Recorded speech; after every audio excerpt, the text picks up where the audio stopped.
بسم الله الرحمن الرحيم.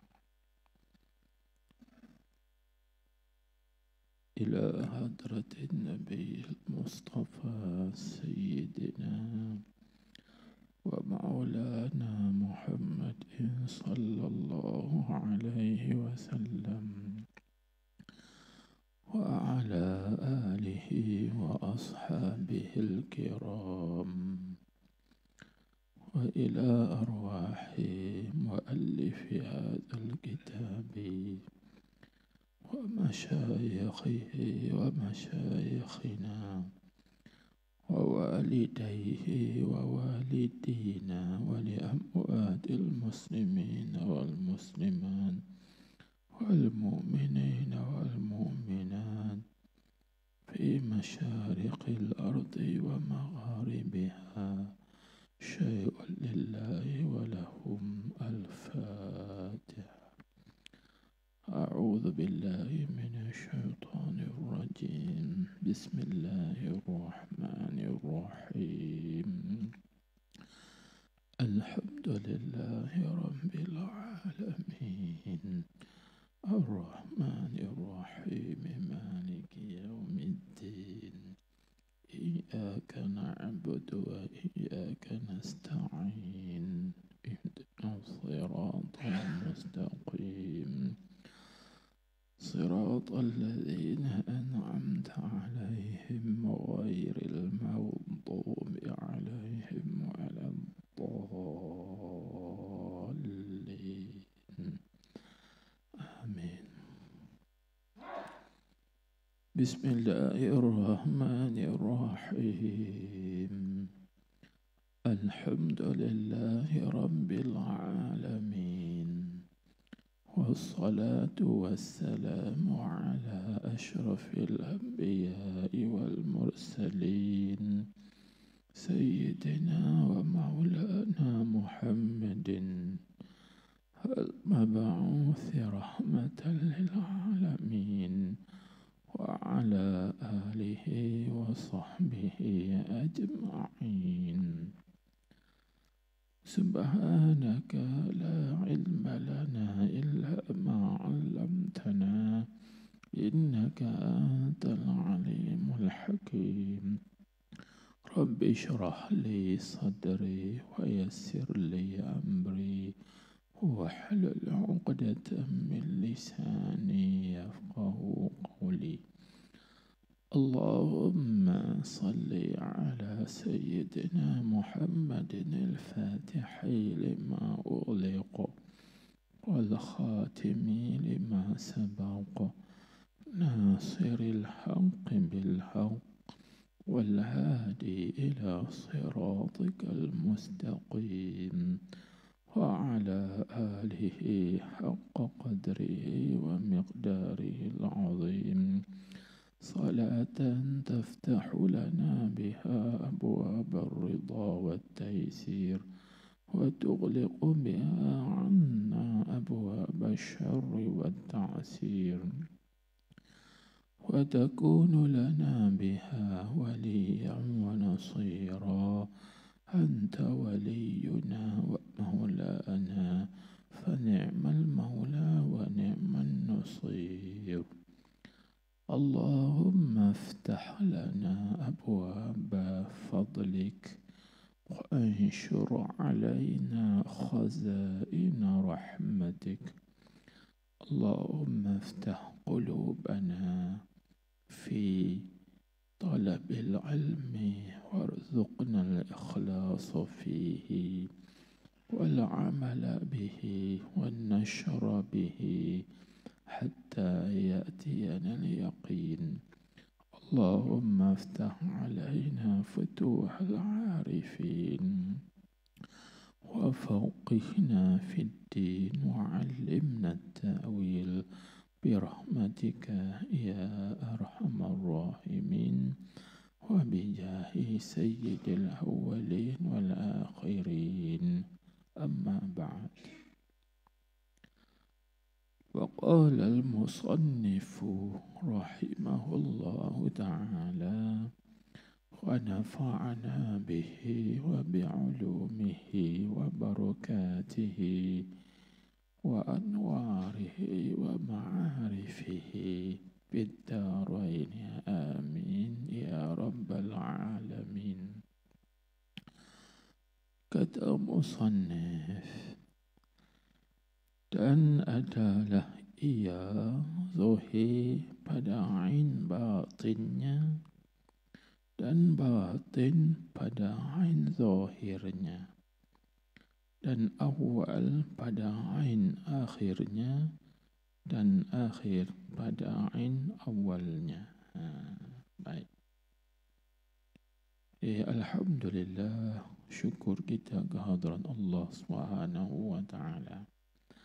Dengan limpah kurnianya, curahan rahmatnya, dapat lagi kita menyambung kajian kitab Al-Manhalus Safi fi Bayani Rumuzi Ahli Sufi, atau ringkasnya kitab membicarakan tentang maratibul wujud, martabat ada, atau secara disebut sebagai martabat 7. Jadi kalau sebut martabat 7 ni, orang dengar takut. Bila sebut maratibul wujud, martabat wujud ada, nanti tak apa takut sangat. Baik. Jadi kita mengaji ini seperti mana kita teranglah selalu, cuma nak peringatkan maksud kita mengaji kitab Maratibul Wujud ni ialah 3 perkara. Pertamanya, kita nak mengetahui tentang kejadian alam.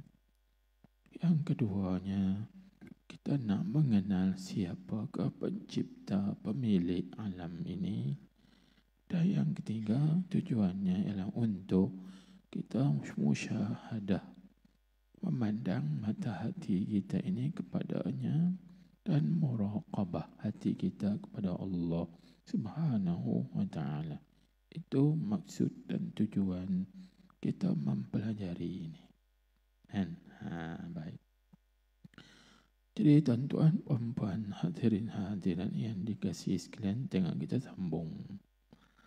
Dia katanya, dan ia adalah ia Allah itu zahir pada ain batinnya dan batin pada ain zahirnya, dan awal pada ain akhirnya, dan akhir pada ain awalnya. Baik. Itu sambung dalam kajian kita minggu lepas. Jadi tuan-tuan perempuan, supaya kita tidak tercengang atau terpelengung, maka kita kena tahu apa tajuk perbincangan kita. Jadi kita bincang atas perkataan Al-Arif Billah Ahmad, orang panggil Syekh Ahmad Al-Qushashi.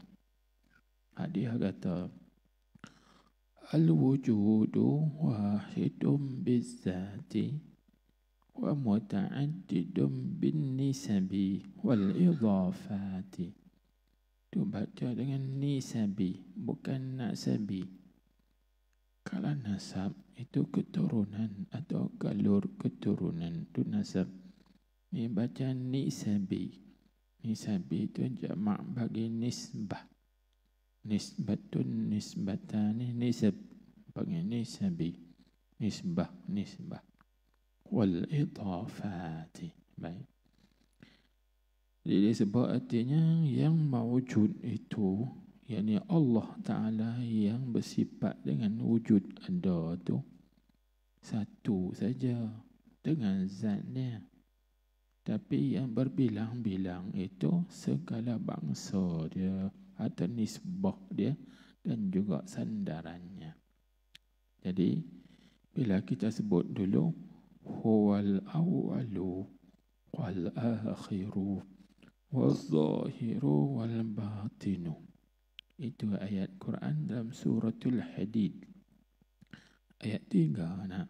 Huwal awwalu wal akhiru wal zahiru wal batinu wa huwa bikulli syai'in alim. Suratul Hadid kan, ayat 3. Allah Ta'ala juga yang awal, dia juga yang akhir, dia juga yang zahir, dia juga yang batin. Jadi kalau kita tengok di situ, artinya Tuhan ni macam dengan 4 nah. Awal 1, akhir 2, lepas tu zahir 3, 4. Tuhan kita ni ada 4 zat, 4 nama. Nah, ada, tidak. Kembali balik kepada kaedah tadi. Al-wujud wahidun bizat. Tuhan yang ada tu satu saja zatnya. Artinya dia yang wahid, zat satu tu juga. Dia yang batin, zat tu juga. Dia yang zahir, dia yang awal, dia yang akhir, dia yang batin, zat satu saja. Zat Tuhan tu satu, tapi yang berbilang-bilang itu orang panggil i'tibar. Kepada yang awal, maka dia yang awal tidak ada permulaan. I'tibar kepada yang akhir, maka dia yang akhir tidak ada kesudahan. I'tibar yang zahir, maka dialah yang zahir. Dan i'tibar yang batin, maka dialah yang batin. Zat satu saja. Itu kaedahnya. Itu dia sebut sini. Ia zahir pada ain batinnya, dia juga. Dan batin pada ain zahirnya. Dan awal pada ain akhirnya. Dan akhir pada ain awalnya. Artinya apa? Artinya zat Allah Ta'ala itu satu sahaja. Tapi bila ditilik siapa yang awal, maka dia yang awal. Yang yang tidak ada permulaan bagi adanya. Tapi bila kita nisbah atau kita sandarkan kepada yang akhir, maka dia yang akhir dengan makna tak ada kesudahan. Gitu. Kalau i'tibar kepada yang zahir, maka dia yang zahir. I'tibar kepada yang batin, dia yang batin. Maka dia tu, adakah zat yang berlainan? Tak. Zat tu juga. Jangan kita buat misal dah pada minggu lepas. Kita buat misal seperti orang panggil dia Pak Long. Dia juga Pak Su, dia juga Pak Lang, dia juga Pak Tam dan sebagainya lagi. Jadi Pak Long, Pak Su, Pak Tam, Pak Ngah pun dia zat yang sama. Tapi bila orang panggil Pak Ngah, kerana i'tibar. Ditilik, dinisbah kepada apa. Kita buat contoh hari itu kan. Baik, jangan lupa. Maka kita tengok lagi disebut. Dan adalah ia Allah tu. Dhamir tu kembali pada Allah. Dan adalah ia Allah itu muhit pada awal dan pada akhir dan pada zahir dan pada batin. Ada ayat tu jugalah. Huwal awwalu wal akhiru wal zahiru wal batinu. Ayat dalam suratul Hadid. Wa huwa bikulli syai'in alim.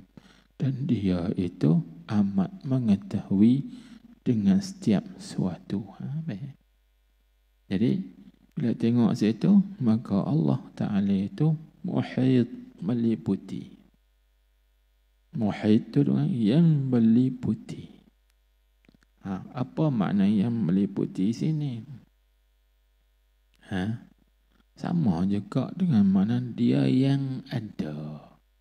Maka ada dia tu meliputi. Itu kita panggil meliputi dengan zat. Zat satu ya. Zatnya satu. Kalau meliputi dengan zat. Kalau kita kata muhitun dengan sifat, boleh juga. tapi sifat ilmu. Kerana apa? Kerana yang meliputi itu ialah ilmu Allah. Tengoklah ayat Quran. Wa anna Allah qad ahata. Muhit, ahata. Muhit. Wa anna Allah qad ahata bikulli syai'. Ahata bikulli syai'in ilma.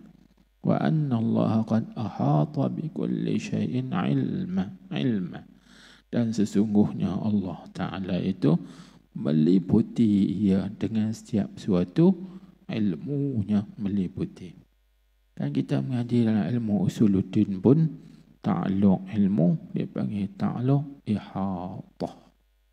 Dan ta'alluq ihatah, meliputi ilmu dia. Itu disebut tu, kan? Tak tersembunyi sesuatu pun.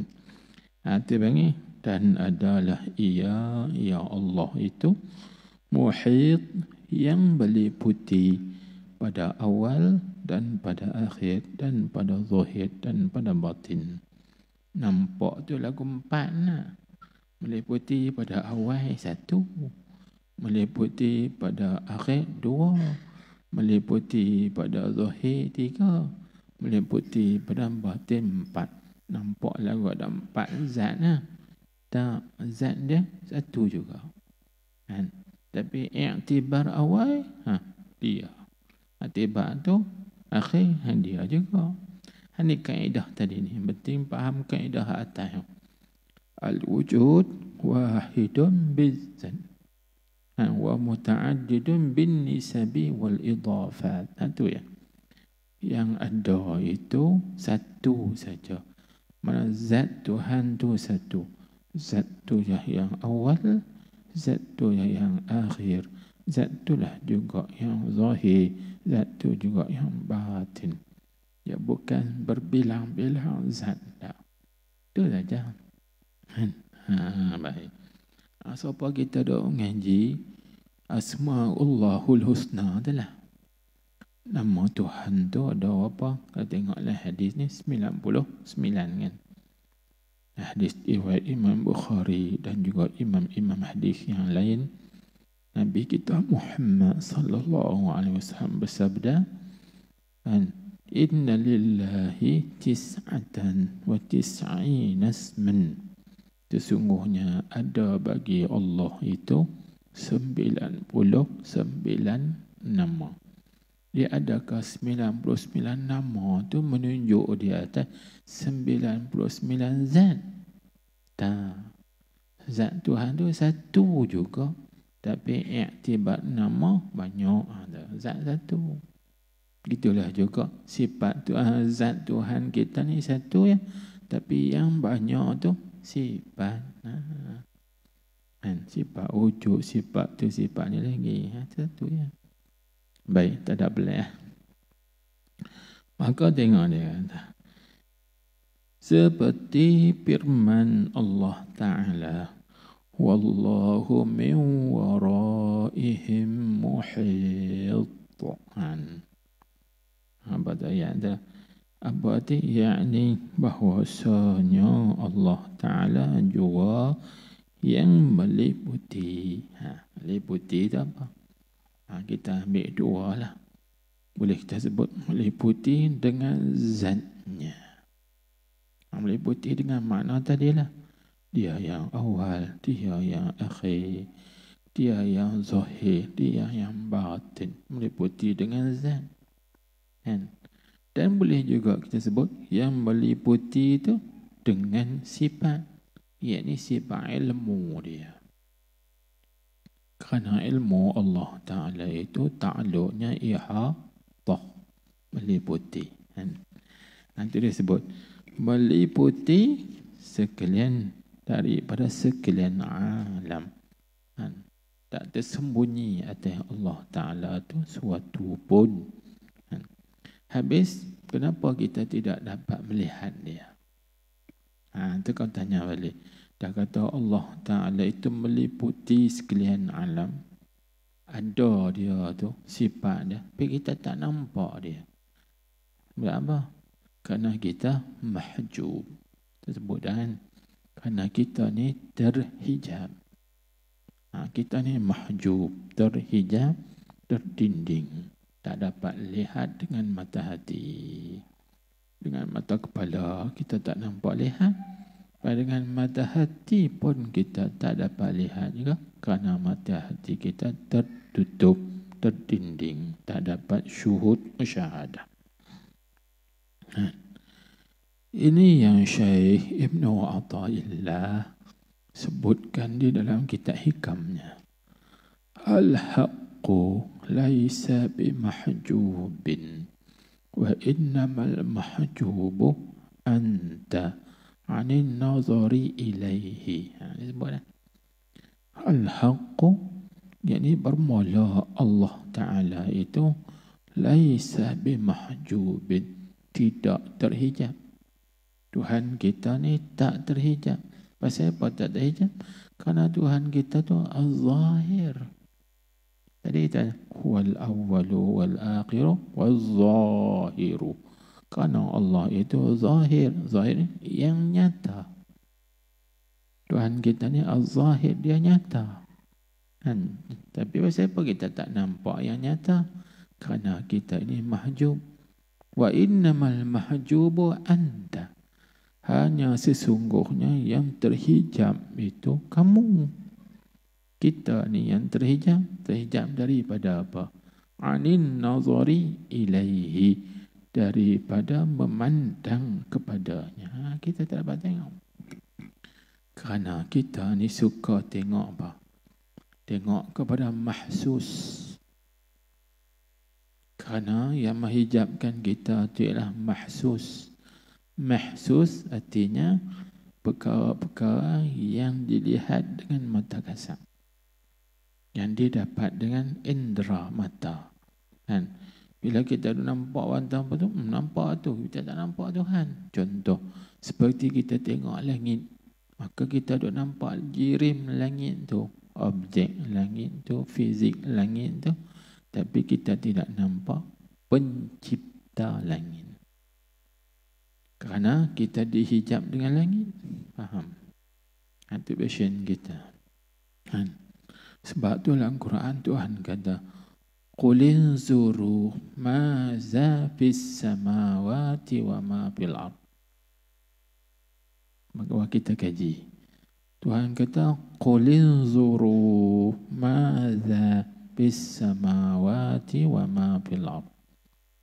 Pandanglah oleh kamu, tiliklah oleh kamu akan apa yang ada di dalam 7 lapis langit dan dalam 7 telaga. Tengok dalam dia, jangan tengok langit. Maka di sini ulama bahas, Allah Ta'ala tidak berfirman, Qul inzurus samawati wa ma fil samawati wal ard. Pandanglah oleh kamu akan langit dan bumi. Tuhan tak kata pandanglah kepada langit dan bumi. Tapi Tuhan kata pandanglah apa yang ada di dalam langit dan bumi. Apa beza? Itu bezanya. Kita tengok langit, tak nampak dah lain, nampak langit. Tapi orang sufi yang ada atas hati dah, mereka tengok langit bukan nampak jirim langit, tapi nampak penciptanya. Siapa yang mencipta langit? Langit yang tidak ada sebatang tiang pun yang menungkat dia, menahan dia. Siapa yang mencipta langit? Langit tak pernah retak, pecah-pecah, timpa atas kepala siapa pun. Nampak kekuasaan Allah, nampak kewujudan Allah, nampak keesaan Allah, nampak kesempurnaan sifat-sifat Allah. Tu madza bis samawati wa ma fil ard. Pandanglah, tiliklah kepada apa yang ada dalam langit. Jangan tengok kepada langit. Gitu. Jadi kita terhijab. Maka terhijab tu nak buangnya, kena latih lah tuan-tuan. Latih dengan syuhud musyahadah. Ni di antara sebab untuk kita nak boleh musyahadah, nak boleh syuhud, pelajari ni yang kita sebut tadi kan. Maksud, tujuan kita pelajari maratibul wujud, martabat wujud ni kerana ialah nak musyahadah Allah. Pandang mata hati kita ni kepada Allah, supaya hati kita ni hidup dengan zikrullah. Itu dia panggil zikir sir. Musyahadah tu nama zikir sir. Zikir rasa hati, batin hati. Allah, Allah, Allah, Allah. Kan? Tu. Baik. Maka tengok lagi. Demikianlah, tengok balik kita. Demikianlah, ini seperti itulah yang tersebut tu. Kan? Daripada mana? Daripada Allah Ta'ala itu, dialah yang awal, dialah yang akhir, dialah yang zahir, dia yang batin tu. Itu disebutkan oleh Syekh Nuruddin dan Syekh Nuruddin. Dia sebut di dalam kitabnya, kitab Syekh Nuruddin, kitab tu namanya Jauharul Ulum. Itu nama kitab, Jauharul Ulum. Nama kitab dah jadi alamiah dah. Kalau terjemahnya Jauharul Ulum, artinya permata ilmu. Masya Allah, kitab ni. Kitab ni tak tahu, saya pun tak jumpa lah. Allahu alam. InsyaAllah satu hari mungkin jumpa. Jumpa boleh kita rojak dan kita jadi buka surat berapa, boleh kita buat kaji. Mungkin kita ni kita yang langka, dulu-dulu. Baik. Habis dah tuan-tuan, sampai takat tu dia panggil perbahasan martabat yang ketiga, iaitu martabat wahidiyah. Maka ketiga martabat tu, iaitu martabat ahadiyah, martabat wahdah dan martabat wahidiyah. Tiga martabat ni qadim. Ingat dah, tiga itu qadim, itu sedia kala. Kalau dalam bahasa kita kata panggil apa? Itu kesemua duduk di dalam ta'alluq tanjizi qadim.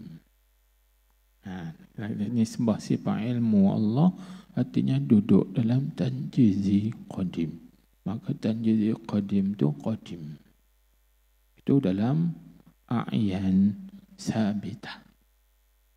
A'yan sabitah, iaitu duduk dalam kenyataan ilmu Tuhan. Tak keluar lagi tu. Itu tak zuhur lagi, tak zahir lagi dalam dunia ini. Itu bagi kenal kejadian alam tu. Masa tu belum lagi zuhur, hanya subut. Itu yang kita baca dah lepas kan.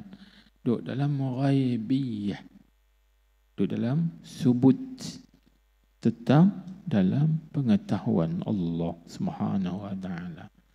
Belum lagi zuhur, belum lagi zahir di dunia ini. Lepas tu zahir, kejadian untuk zahir ni baru kita nak masuk. Tengok. Dan martabat yang keempat daripada martabat wujudiyah itu, ada panggil martabat wujud yang kita sebut tadi, maratibul wujud. Martabat ada. Inilah. Dan martabat yang keempat, ini masuk pada membicarakan martabat baharu. Ini baharu dah ni. Sebab ini dah zuhur dah. Hak tiga tadi subut. Tu faham istilah kan? Nak faham istilah? Subut dan zuhur. Yang tiga tu dia subut. Artinya sabit di dalam pengetahuan Allah, ilmu Allah. Maka itu qadim. Dia qadim. Ini masuk baharu sebab ni dah zuhur. Zuhir timbul dah. Kan? Dia kata dan martabat yang keempat daripada martabat wujudiyah itu apa? Martabat alamil arwah. Itu masuk dalam martabat alamil arwah. Dia panggil martabat alam ruh. Alam nyawa panggil. Ini baharu dah. Sebab ruh ni baharu. Nah, ruh ni dia baharu dah. Bukan qadim. Bukan qadim. Sebab tu kalau kita mengaji dalam ilmu tauhid, khususnya dalam sifat hayat. Kan? Tengoklah kitab Faridatul Faraid. Disebut hayat Allah, hidup Allah Ta'ala dengan sifat hayat. Maka tidak harus kita katakan Allah Ta'ala itu hidup dengan ruh. Tak harus, haram kita kata Allah Ta'ala hidup dengan ruh, walau ruh yang qadim sekalipun tak boleh. Sebab apa tak boleh? Tak boleh kita kata Allah Ta'ala Tuhan kita hidup dengan ruh, walau dengan ruh sekali qadim sekalipun. Kerana beberapa sebab. Sebab yang pertama, tak boleh kita kata Tuhan kita hidup dengan roh. Kerana Tuhan kita hidup dengan roh, maka Tuhan kita kena mati. Kena mati. Kerana dia masuk dalam umum firman Tuhan, kullu nafsin dha'iqatul maut. Setiap yang bernafas, yakni tiap yang bernyawa merasai mati. Artinya kalau Tuhan kita hidup dengan roh, Tuhan kita pun kena mati. Kan? Sebab tu tak boleh kata Tuhan kita hidup dengan roh. Sebab apa? Sebab roh ni baharu. Roh ni baharu. Mana dalil kata roh tu baharu? Dalilnya adalah hadis Nabi sallallahu alaihi wasallam. Iaitu Nabi dalam hadis Arba'in, hadis 40 Imam Nawawi pun disebut tentang maratibul khalqi, marahilul khalqi. Marahil khalqi artinya marhalah penciptaan. Tuhan cipta kita, dia ada beberapa marhalah. Marhalah ni kita panggil tahap peringkat-peringkatnya. Mana? Marhalatul ula, marhalah tahap peringkat pertama, Allah Ta'ala ciptakan kita ini daripada nutfah, setitik air mani bapa, 40 hari. Lepas tu marhalah yang kedua 40 hari pula, bahawa Allah Ta'ala jadikan kita ini alaqah. Orang panggil alaqah, segumpal darah. Alaqah. Lepas tu 40 hari selepas pada tu, Tuhan ciptakan kita pula jadi mudghah, segumpal daging yang sekadar kita boleh mamah, kita pepak. Faham kan pepak kan? Bahasa Kedah, pepak, mamah. Orang Arab panggil madghun, mamah. Kita panggil pepak, kunyah. Pepak, kunyah. Dari situ. Itu mudghah. Lepas tu 40 hari pula, yakni 120 hari. 40. Artinya 80. Orang panggil 40, 80. Lepas tu orang panggil 120 hari. 120 hari jadi mudghah. Lepas tu 40 hari pula kita di mukhallaqah, diciptakan semua cukup sifat. Ketika itu Allah Ta'ala tiupkan dalam kita ini ruh. Tuhan tiupkan ruh. Artinya ruh ni dulu ada? Tak ada. Lepas tu baru ditiupkan. Berarti ruh tu baharu. Di sini ulama mengatakan baharunya ruh. Sebab asalnya tak ada ruh. Jadi kalau Allah Subhanahu Wa Taala Tuhan kita hidup dengan roh, artinya Tuhan kita bersifat dengan baharu. Sedangkan Tuhan kita laisa kamitslihi syai'. Dia tidak menyerupai baharu. Dan Tuhan kita itu mukhalifun lil hawadis, yang menyalahi bagi yang baharu. Tak boleh kata gitu. Dia tak dapat faham dah di sini bahawa bila kata alam arwah, ini dah masuk sebelah baharu dah. Ini masuk kejadian sebelah baharu. Tiga atas yang kita bincang lepas dah tu, wahidiyah, wahdah, ahadiyah, itu qadim. Tengok balik di muka surat apa? Nak bagi tahqiq kuat balik, tuan-tuan tengok.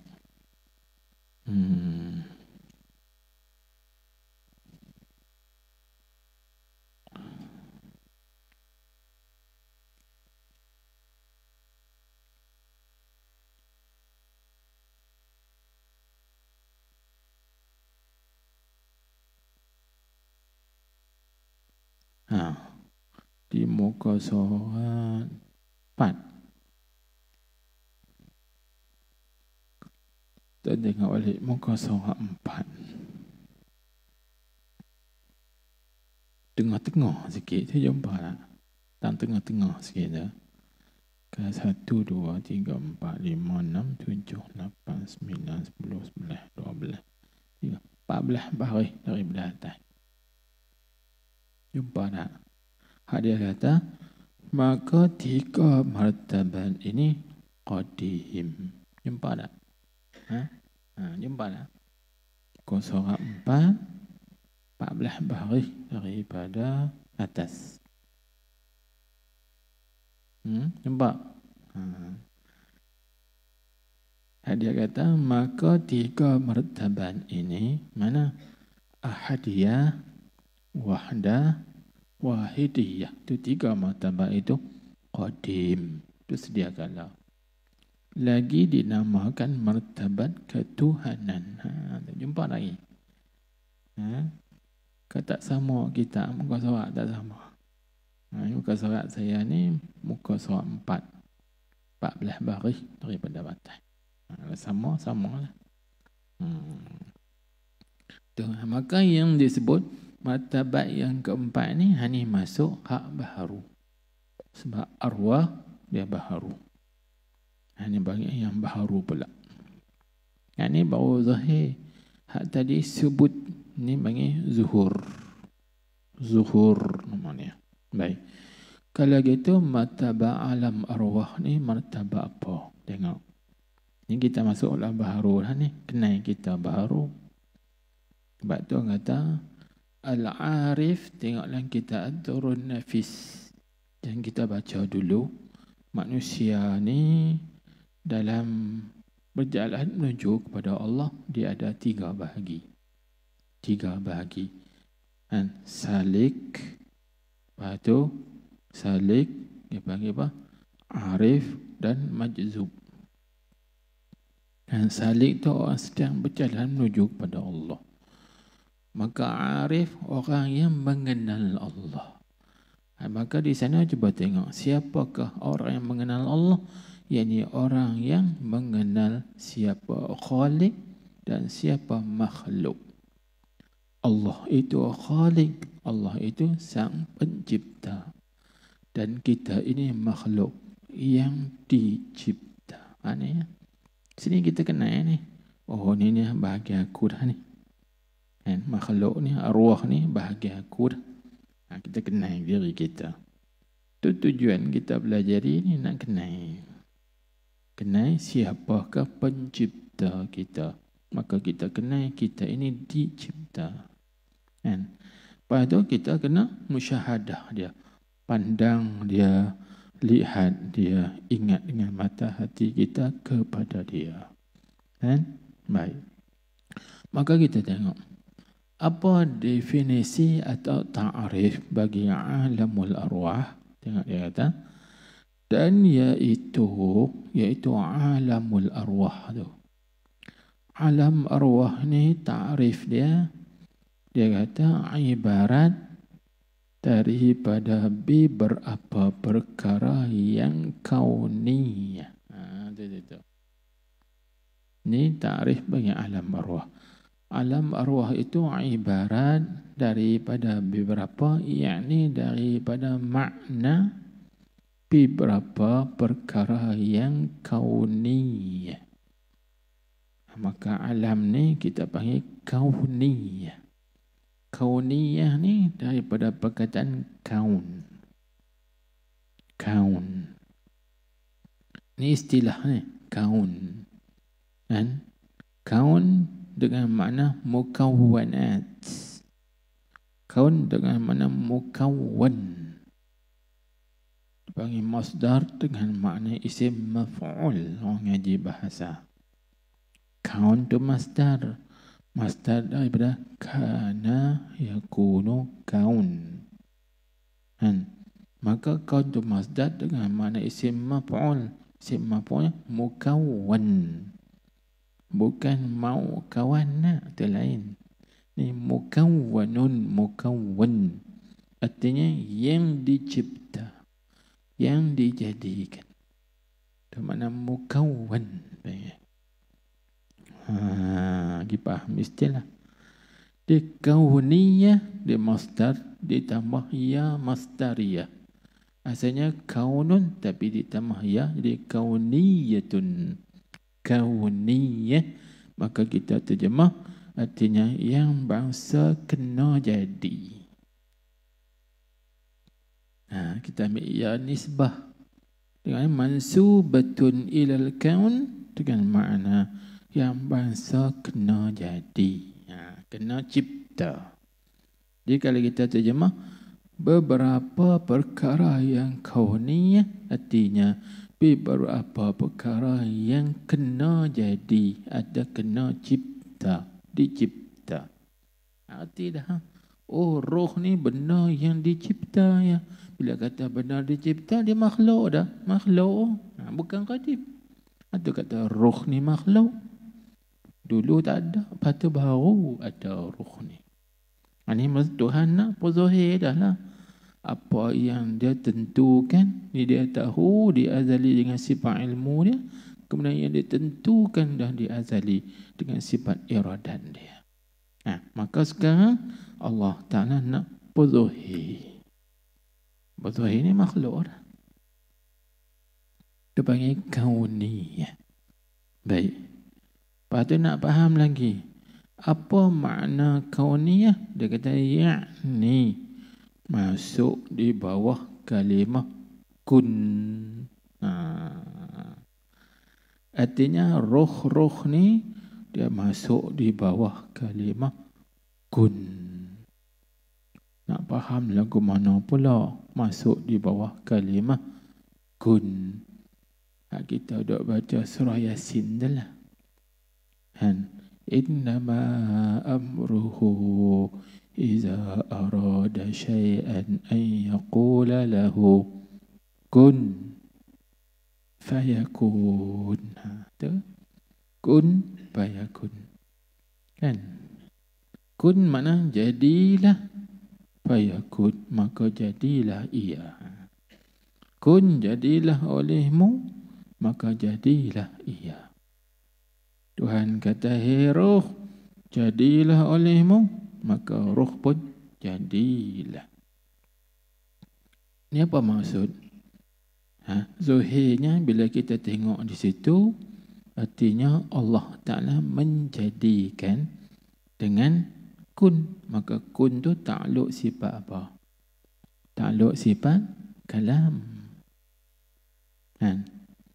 Maka sifat kalam tugas dia bukan menjadi. Sifat kalam tugasnya ialah dilalah. Menunjuk dilalatul ifham. Menunjuk bagi faham.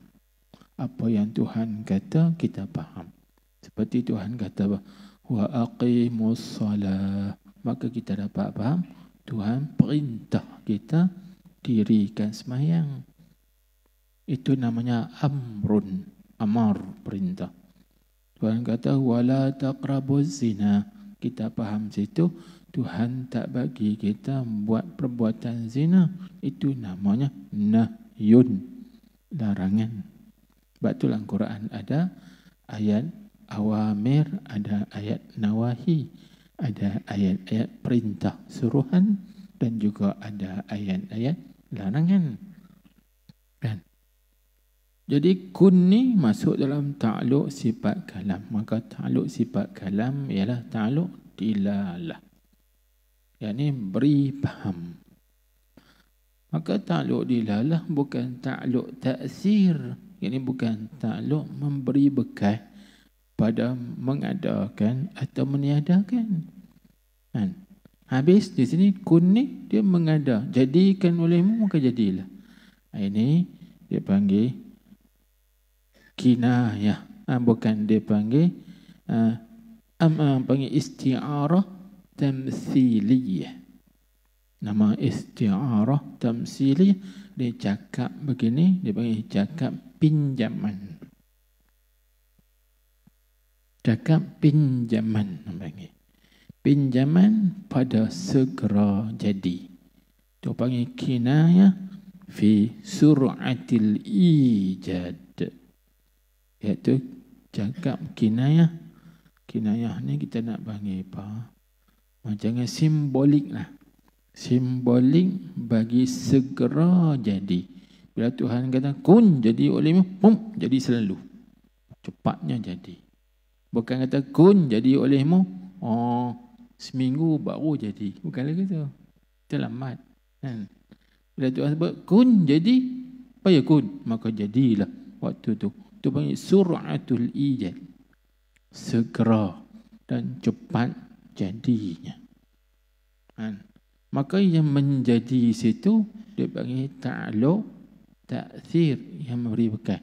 Ta'alluq ta'thir iaitu ta'alluq sifat qudrah. Qudrah kan. Artinya ini panggil kinayah daripada ta'alluq sifat qudrah pada segera ada. Segera jadi perkara tu. Itu situ.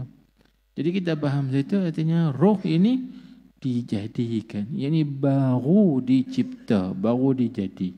Artinya dulu tak ada lagi. Dulu subut dalam pengetahuan Tuhan. Lepas tu baru Tuhan perzahirkan. Dengan ada. Ini baharu namanya. Tabat, nanti kita nak kenal kejadian alam ni. Oh ni baharu. Tu, situ. Baik. Maka artinya alam roh ini masuk dalam beberapa perkara yang kauni. Masuk di bawah kalimah kun. Kun mana jadi. Maka jadilah benda tu. Dengan kehendaki Allah Subhanahu wa ta'ala. Tuhan jadi. Lepas tu tengok dia hurai. Tuan-tuan tak dia baca terus. Dan baca sekat-sekat. Kalau boleh tuan-tuan koma dalam tu. Yang masuk di bawah kalimah kun. Koma dalam tu. Sebab kalau baca terus tak faham. Kalimah kun yang keluar. Itu lain pula. Di kalimah kun koma tentu supaya kita baca sekerat. Sekerat tu faham. Yang keluar daripada pekerjaan Tuhannya. Itu lain pula. Itu dia panggil sifat bagi beberapa perkara. Jadi beberapa perkara yang keluar dengan mana terbit. Yang terbit daripada pekerjaan Tuhan. Pekerjaan dengan makna perbuatan Allah. Tuhan menjadikan itu perbuatan Tuhan. Tuhan menjadikan roh itu daripada tak ada kepada ada. Itu perbuatan Allah. Pekerjaan dengan mana? Perbuatan Allah Subhanahu wa ta'ala. Tuhan yang buat daripada tak ada kepada ada. Maka benda tu baharu. Roh asal tak ada. Lepas tu Tuhan buat bagi ada roh. Baik. Maka kita tahu dah, tak lagi roh ni ada bapa dia. Dia panggil bapa segala roh, Abul Arwah, iaitu Rasulullah sallallahu alaihi wasallam. Kalau bapa manusia, tubuh badan Nabi Adam AS panggil Abul Bashar, kan? Dia panggil roh. Baik, Tuhan keluarkan tu dengan tu orang ngaji ta'alluq, sangkut, keluar daripada pekerjaan Tuhan, keluar tu dengan tiada pertengahan perantaraan. Koma pula tu, jangan baca terus. Ni kena habaq juga ni lah. Tak habaq lagi baca terus, tak faham, pening. Dia koma tu. Dengan tiada pertengahan perantaraan. Koma tu. Artinya Allah Ta'ala menjadikan roh itu dengan tiada pertengahan perantaraan. Tuan-tuan tulis maksud. Maksudnya, yakni dengan tidak menengahi sesuatu pun. Kan? Dengan tidak ada orang tolong Tuhan. Dengan tidak ada Tuhan share dengan siapa-siapa. Kalau ada share, ada pertolongan, itu panggil ada perantara. Dan ada perantara, ini dengan tidak ada perantaraan, pertengahan. Tuhan tak share dengan siapa-siapa, pakat buat roh. Karena Tuhan kita satu. Dan dia yang kuasa, mutlak. Maka dia tak perlu, tak berhajat kepada siapa-siapa. Bahkan yang lainnya berhajat kepada Tuhan. Karena dia istirna, dia terkaya. Tuhan yang tiada menengahi, tiada pertengahan perantara. Artinya Allah Ta'ala saja yang menjadikan ruh semuanya ni. Tuhan saja yang menjadikan ruh semuanya ni. Tengok dalam Al-Quran. Tuhan sebut apa? Tuhan sebut وَيَسْأَلُونَكَ عَنِ الرُّوحِ قُلِ الرُّوحُ مِنْ أَمْرِ رَبِّي وَمَا أُوتِيتُم مِّنَ الْعِلْمِ إِلَّا قَلِيلًا. Ya tu. Kalau kita tengok tentang sababun nuzul, sebab turun ayat itu apa? Iaitu orang-orang Yahudi, mereka bersembang sama-sama mereka, dan mai kita test Muhammad, tengok. Kalau Muhammad jawab betul, dia betul. Kalau dia jawab tak kena, dia bukan dia. Artinya bukan Rasul. Maka mereka ni bacalah dalam kitab Taurat bahawa di antara alamat kenabian seorang Nabi itu, apabila ditanya mengenai hakikat roh, maka Nabi itu akan jawab, roh itu urusan Tuhan. Maka betul lah itu Nabi. Jadi mereka baca tu, mereka tahu. Mari kita test tengok Muhammad ni, Nabi betul ke bukan Nabi. Maka Tuhan bagi jawapan dekat Nabi kita Muhammad sallallahu alaihi wasallam. Tuhan kata, wa yas'alunaka, mereka itu akan bertanya engkau wahai Muhammad anir ruh, mengenai hakikat ruh.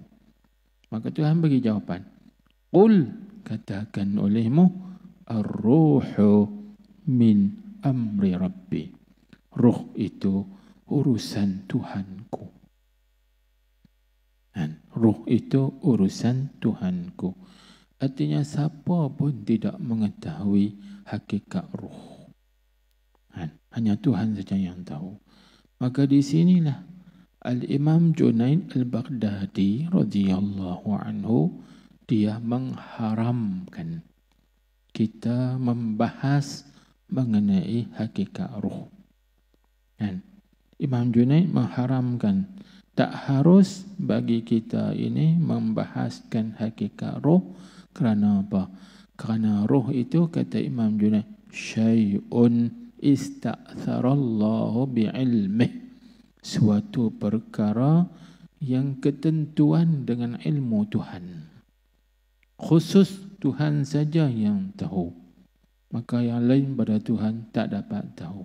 Habis kalau kita nak bincang mengenai roh, tak lebih daripada keadaan roh tu mawujud saja. Ada ya. Roh ni ada. Takat tu lah. Tak ada bincang lah. Roh tu apa dia, roh ni main mana, tak suruh bincang. Haram, kata Imam Junaid Al-Baghdadi. Tapi sini kita bukan bincang roh, faham? Tapi kita bincang kedudukan dia, kejadian dia. Artinya kedudukan roh ni kita tahu dia ada, dia maujudah, dia ada dan dia kena cipta, kena jadi. Siapa yang menjadi? Allah yang menjadikan. Tu kan. Setakat tu saja kita bincang. Faham tak? Setakat tu ya. Jadi bila turun ayat ni, Tuhan menciptakan, ada tak perantaraan pertengahan? Tak ada. Hanya Allah Ta'ala saja yang menjadi. Berarti Imam Junaid kata, syai'un ista'tharallahu bi'ilmih. Suatu perkara yang ketentuan dengan ilmu Tuhan. Lepas itu Tuhan ajak Nabi, qulir ruh min amri rabbi. Ini urusan Tuhanku. Kita tak boleh masuk campur. Ini urusan Tuhanku, kita tak boleh masuk campur. Jangan masuk campur, duk cara roh ni, gini tak boleh. Hanya kita boleh bicara roh tu takat ada, roh ni ada. Roh kita ni ada. Situ je. Habis. Jadi bila kita tengok situ, Tuhan buat tak ada pertengahan perantaraan. Lagi alam roh ni apa? Beberapa perkara yang kauniyah. Lagi pula dia itu keluar daripada pekerjaan Tuhan dengan tiada pertengahan perantaraan. Lagi roh tu, lagi mujarrad.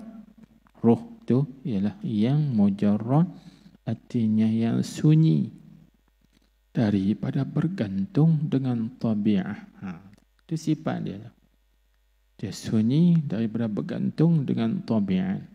Tabi'at ni passion lah bahasa kita. Lagi pula roh itu lagi basitah. Apa basitah? Itu tafsir dia. Tiada bersusun padanya. Itu tafsir bagi basitah. Basitah itu maksudnya yang tiada bersusun padanya pada roh. Apa makna tak bersusun? Artinya roh ni bukan jenis murakkab. Murakkab ni bersusun daripada satu juzuk. Faham? Di badan kita ni kita panggil murakkab. Mana tersusun daripada kepala. Ni satu juzuk. Badan satu juzuk. Tangan kanan kiri tu satu juzuk pula. Lepas tu ada kaki kanan kiri tu satu juzuk. Artinya walaupun badan kita ni nyama satu jasad, tapi sebenarnya dia murakkab, tersusun daripada beberapa juzuk. Kepala satu juzuk, badan satu juzuk, tangan satu juzuk, kaki satu juzuk. Ini namanya murakkab min ajza' muta'addidah. Tersusun daripada juzuk-juzuk yang berbilang. Walaupun kata, kalau orang tanya kita ngaji ilmu usuluddin, mai malam ni di masjid hutang kampung, mai dengan siapa? Aku mai seorang. Maka kita kata, hang bohong. Mana hang mai seorang? Hang mai banyak. Mana banyak? Tu kepala satu, badan satu, tangan lagi dua, kaki lagi dua. Tak banyak tu. Tanya kok tu ke? Kita bak mai seorang. Hakikatnya kita ni kata seorang, hakikatnya kita ramai. Banyak nak. Itu nama murakkab. Tapi basitah ini atau basitiyah ini dia panggil tak bersusun. Dengan makna apa?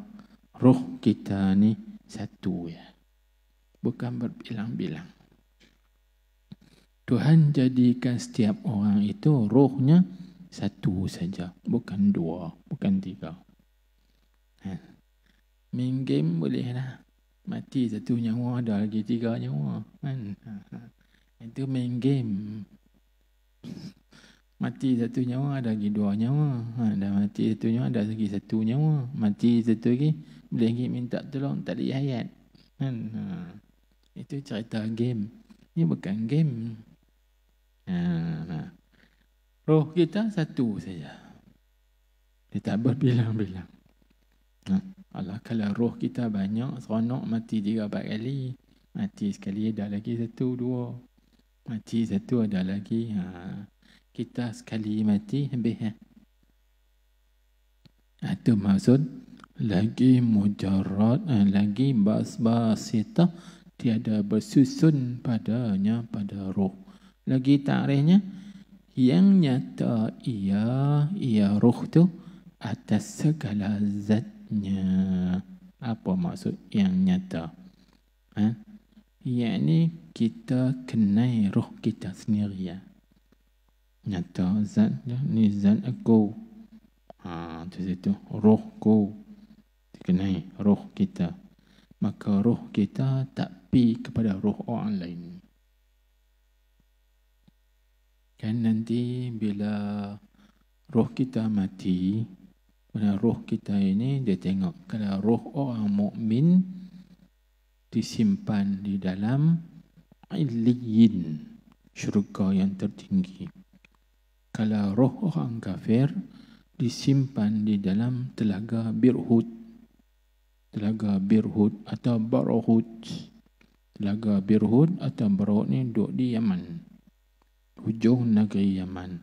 Tuan-tuan boleh buka dalam Google, tengok Telaga Barhut. Dia akan tunjuk. Duduk jauh. Tempat tu busuk, sangat-sangat busuk.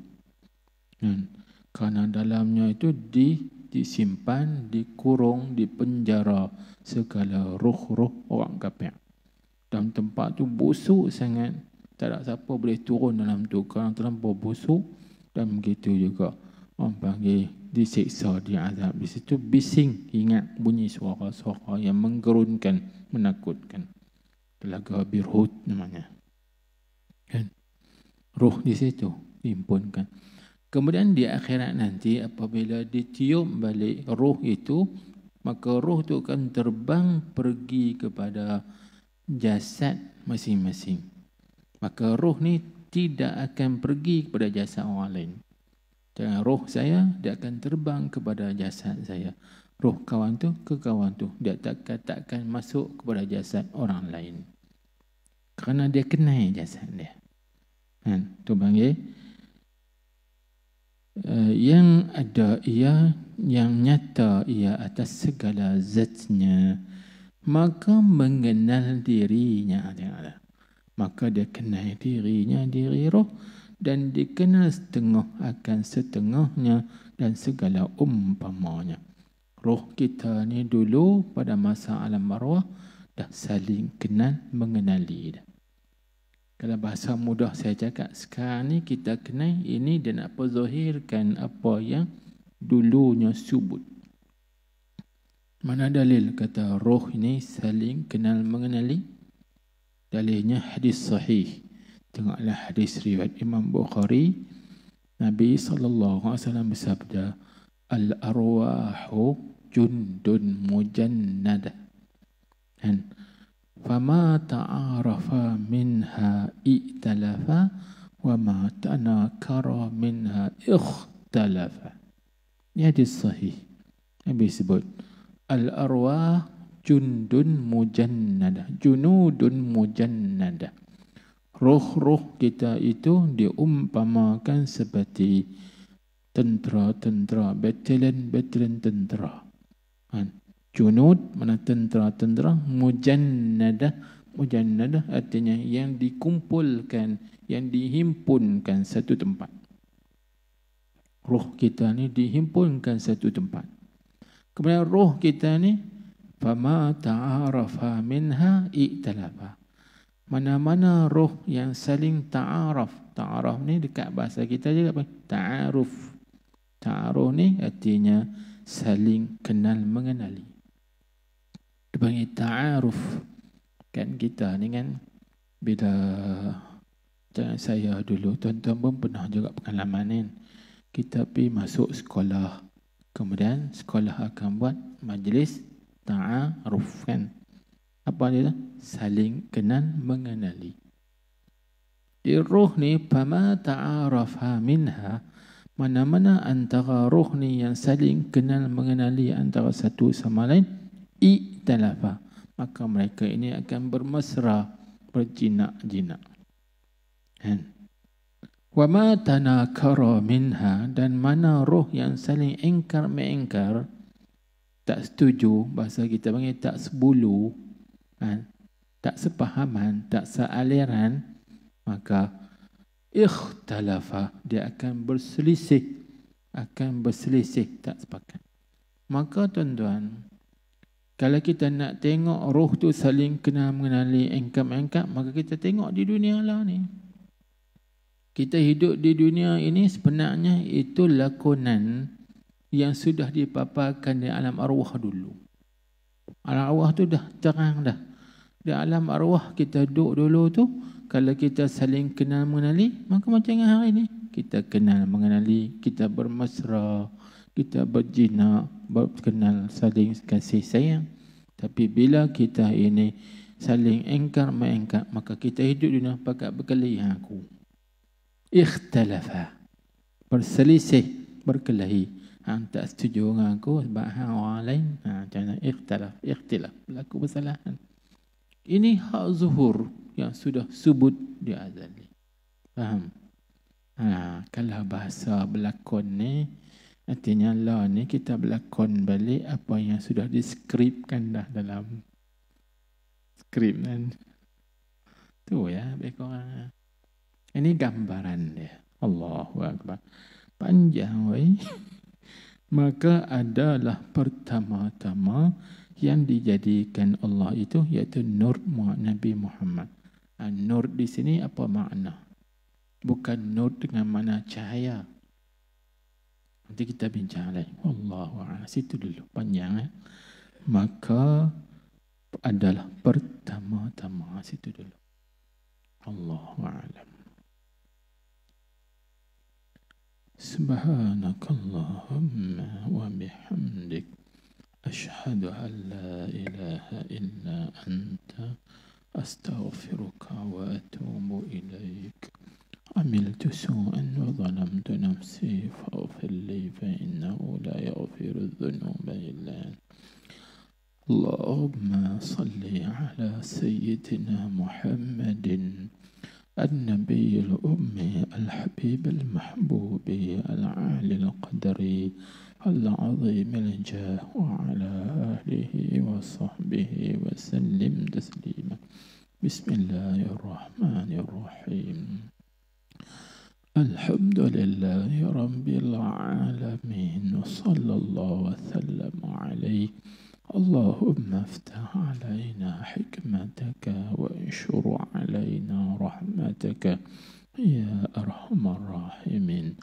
اللهم إنا نستودعك ما علمتناه فردده إلينا عند حاجتنا إليه ولا تنسناه برحمتك يا أرحم الراحمين.